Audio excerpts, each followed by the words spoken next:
Hello and greetings from Iceland. I'm sure this opening footage will raise some serious questions. And I'm not bluffing. I shot this yesterday, and from some distance this looks like a volcanic eruption. And I hate to disappoint you, but what we have is actually a wildfire, almost in the capital, which is highly unusual. Luckily though, this wasn't a forest going up in flames. It was more like a polite gathering of trees. So the main issue was damage to vegetation, and just over 30 hectares were affected by the fire. And what caused this were persistent easterly winds with unusually dry conditions for this time of year. That did, however, change this morning when I left the city, as it started to rain, and wildfires in Iceland are typically small, quickly contained, and always caused by human activity, sometimes accidental and sometimes something else.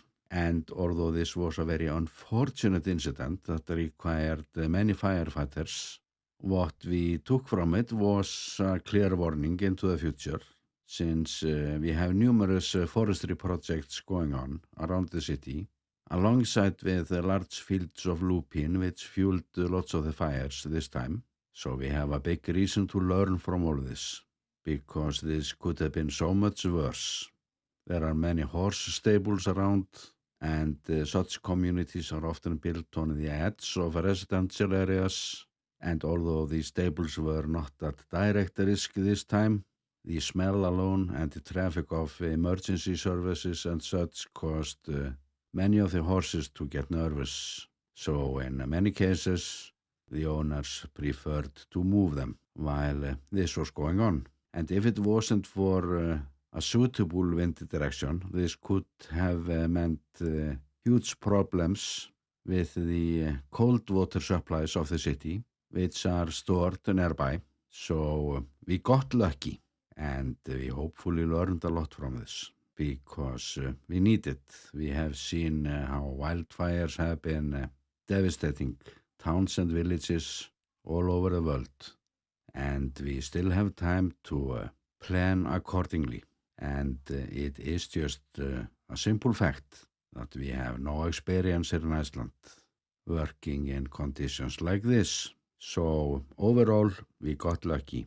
And I did also get some practice from this, since I happened to be nearby when the news got out. So it took me less than 10 minutes to find a suitable takeoff location. And this was a job for real drones, not the mini models, due to how strong the wind was. And if you want to see more of this, I made a video for my little Icelandic channel. That is a little side project that I have been developing, and I'm leaving a link to it. And this trip of mine to Reykjavik, it was actually excellent. The volcanic eruption that we have been expecting to start soon, it didn't start, and I actually didn't expect it to start while I was in the city. So I had other projects lined up, and they came out better than I hoped for, actually. And the next video will be about what my thermal drone found this time. I haven't used it for a while, and as usual, it didn't let me down and came back with footage with perhaps more questions than answers. And that video will be online tomorrow. So feel free to check out more of this unusual scenario by Reykjavik. And with that, I'm sending you best regards from the volcano island, Iceland.